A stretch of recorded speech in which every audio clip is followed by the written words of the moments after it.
Hoje eu quero conversar com você acerca de um tema muito interessante que, ao mesmo tempo, também é intrigante.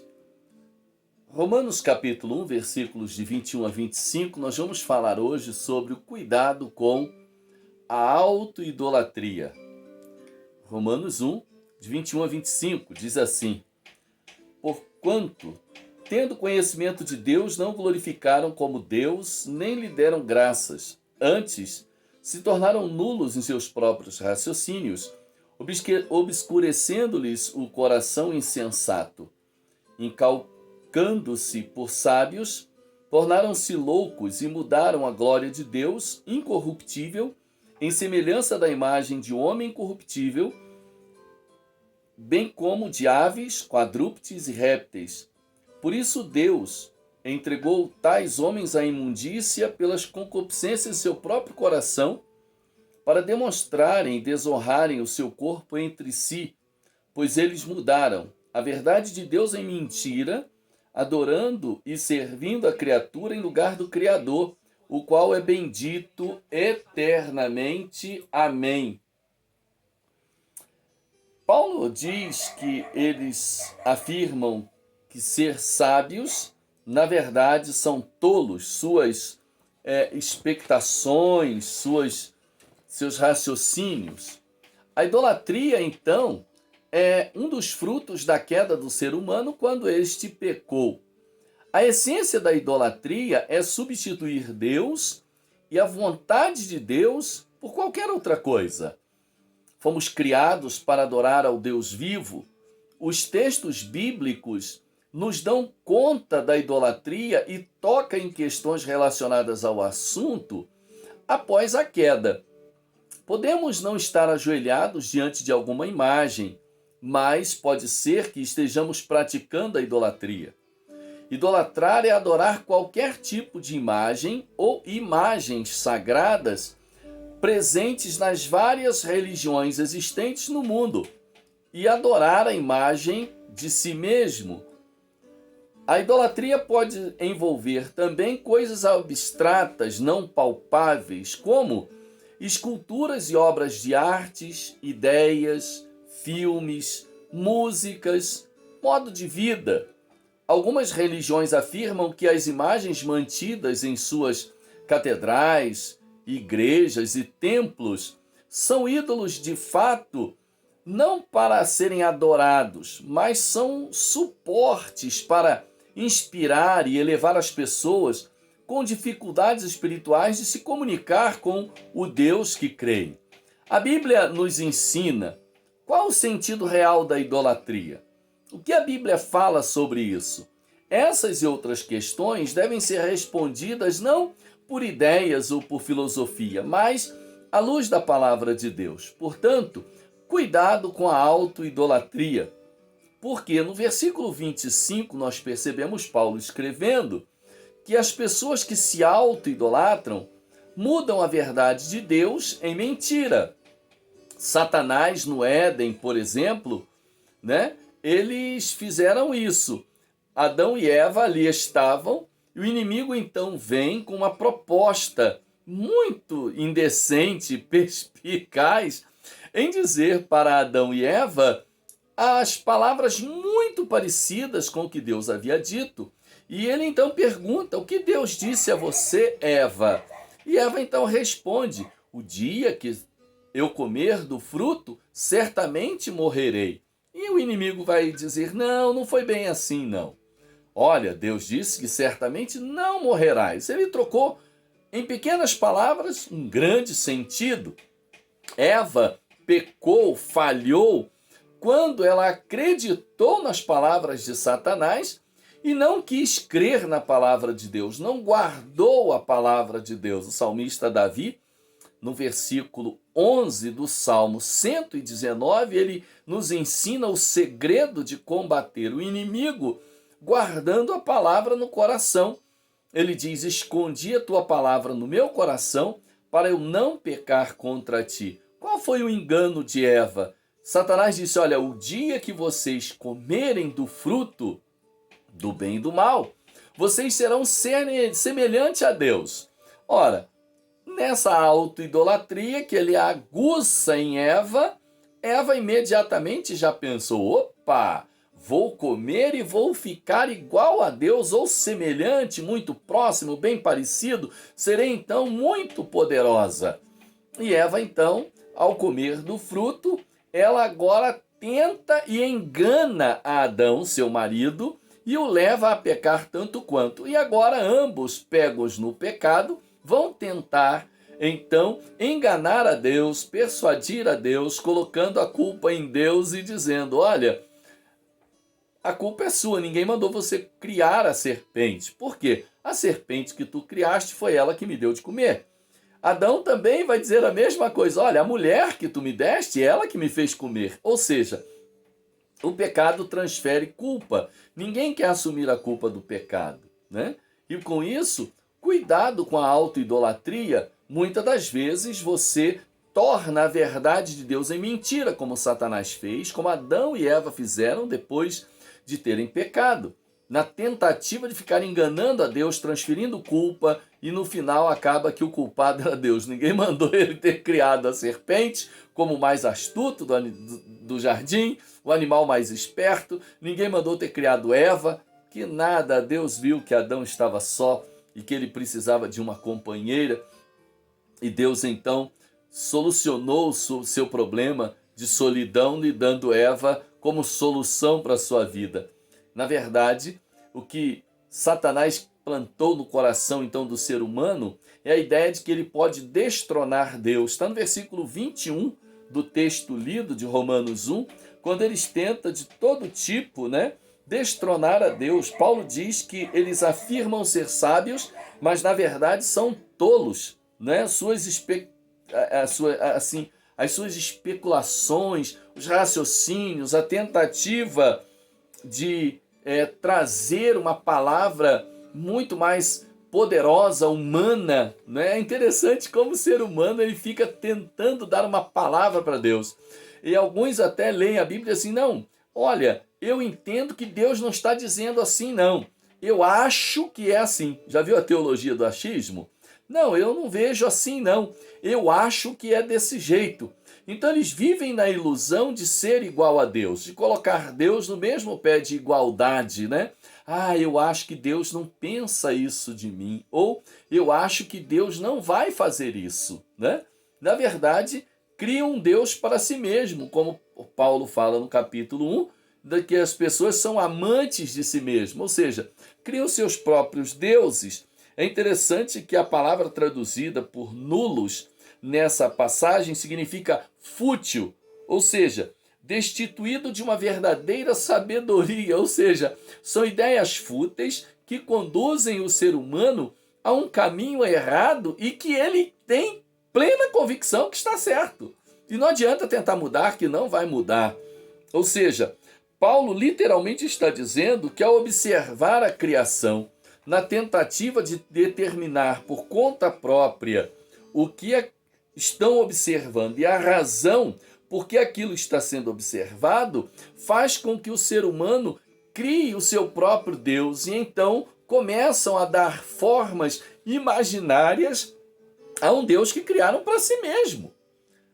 Criar um Deus para si é muito perigoso, torna-se o Deus de si, o seu umbigo, ali na sua angústia de encontrar um Deus para si mesmo. Terceiro perigo está na autoidolatria, quando olhamos para o Antigo Testamento e percebemos que Deus censura e reprova de tal maneira a idolatria. E no Novo Testamento não é diferente, ele reafirma esta censura, e com o avanço do Evangelho, na pregação da palavra de Deus aos povos, às nações, os crentes precisaram confrontar essas questões relacionadas à idolatria. A gente vê isso em Atos capítulo 15, no versículo 20, Paulo, na primeira carta aos Coríntios, capítulo 8, capítulo 10, 1 Pedro, capítulo 4, versículo 3, o apóstolo Pedro narra sobre isso, Apocalipse, capítulo 2, versos 14 até o verso 20, João, o apóstolo João conversando sobre isso com as igrejas da Ásia. Em Romanos capítulo 1, Paulo escreveu sobre as vãs filosofias humanas que muda a glória de Deus, incorruptível, em semelhança da imagem de homem corruptível, de aves, de quadrúpedes, de répteis, está no no capítulo 1, no verso 23. No Novo Testamento, qualquer um que adora deuses pagãos ou que coloca qualquer outra coisa numa posição mais elevada que o Senhor, pondo sua confiança totalmente fora dele, a Bíblia chama de idolatria. Ela estabelece isso de uma forma muito clara. Existem várias exortações para que os salvos, aqueles que amam a Deus, não se associem com as práticas idólatras e antes fujam dela, fujam da idolatria. É uma ordem do apóstolo Paulo, em 1 Coríntios, capítulo 10, no versículo 7, no versículo 14, na carta de Paulo aos Coríntios também, no capítulo 8, 1 João capítulo 5, versículo 21 também vai falar disso. Jesus Cristo alertou também para o perigo da adoração às riquezas, que personificada pelo dinheiro como um senhor, ele diz que é mamon, e torna o homem infiel. Cristo foi claro ao dizer que não se pode servir a Deus e as riquezas, lá em Mateus capítulo 6, no verso 24, Lucas capítulo 16, verso 13. E foi próprio apóstolo Paulo quem coloca a avareza e a idolatria em conexão, em pé de igualdade, como está lá em Colossenses capítulo 3, Efésios capítulo 5, versículo 5. Nós observamos que Paulo também diz que a idolatria está ligada à obra da carne, associada também a outras práticas malignas como a bruxaria, a imoralidade, a macumbaria, a feitiçaria e todo tipo de coisas que mexem com essa realidade. Ele vai falar em Gálatas capítulo 5, nos versos 19 e 20. E em Romanos aqui, no capítulo 16, no verso 18, o apóstolo Paulo coloca: porque os tais não servem ao nosso Senhor Jesus Cristo, mas ao seu próprio ventre, com as suas suaves palavras e lisonjas, enganam os corações simples. Se o Antigo Testamento narra duras punições para os idólatras, o povo de Israel, que foi também devidamente corrigido, sofreu devido à sua idolatria, o Novo Testamento nós lemos exortações claras sobre esse grande perigo. A palavra de Deus, de forma bem direta, nos diz que quem pratica a idolatria jamais entrará no reino de Deus, não herdará o reino de Deus. Não erreis, nem os devassos, nem os idólatras, nem os adúlteros, nem os efeminados, nem os sodomitas, nem os ladrões, nem os avarentos, nem os bêbados, nem os maldizentes, nem os roubadores herdarão o reino de Deus. É uma afirmação de Paulo em 1 Coríntios, capítulo 6, versículo 10. Em Apocalipse 22, 15 também narra de forma muito clara: bem como a punição para os idólatras será a condenação no lago de fogo por toda a eternidade, nunca mais terá fim. Mas quanto aos tímidos e aos incrédulos e aos abomináveis e aos homicidas, aos que se prostituem, aos feiticeiros e aos idólatras e a todos os mentirosos, sua parte será no lago que arde com fogo e enxofre, que é a segunda morte. Apocalipse 21, 8. É tempo de parar, de pensar e refletir. É tempo de voltar os seus olhos para Deus e entender que o texto do apóstolo Paulo coloca para nós, em Romanos capítulo 1, o homem procura todo o tempo destronar Deus e colocar-se em seu lugar, dando a si mesmo a glória e o louvor devido. A idolatria de si é a verdadeira questão que Paulo está falando em Romanos capítulo 1. É para pensar e refletir sobre isso.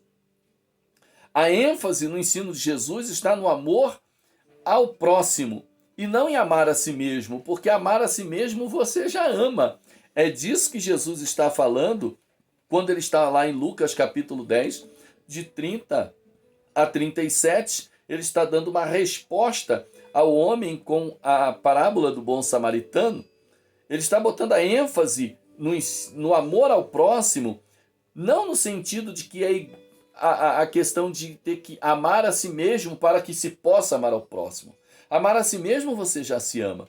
O que Jesus quer é que você coloque o próximo em mesmo pé de igualdade. Por isso, amar a Deus sobre todas as coisas e o próximo como a ti mesmo. Não é o alto amor capaz de amar o outro. Não. É amar o outro porque você já se ama. Você já tem amor por si mesmo. E aí, se isso não acontecesse, você não se cuidava com todo carinho, né, com todo zelo. E é importante nós pensarmos que o herói da história narrada em Lucas 10, de 30 a 37, é o homem disposto a negar a si mesmo, a se sacrificar, a pôr-se de lado e amar ao próximo na mesma proporção. Os homens maus estão cheios de amor próprio, mas o amor aos outros, esse só tem quem ama a Deus sobre todas as coisas. É importante nós pararmos para pensar que amar a Deus, amar ao próximo, não é simplesmente fácil, mas é mais que isso. É um amor sacrificial que passa pela cruz de Jesus Cristo. Cuidado com a autoidolatria. Fuja dela. Ame a Deus, adore a Deus e faça da sua vida uma vida de amor a Deus e ao seu próximo. Vamos orar? Ó Deus, muito obrigado pela tua palavra. Ajuda-nos a amar ao Senhor, para que nós possamos, ó Pai, transformar o nosso amor em amor alcançável, amor que ama sem barreiras. Tem misericórdia das famílias, que elas possam amar ao Senhor, que filhos possam amar os pais aos filhos, e as famílias se amem mutuamente.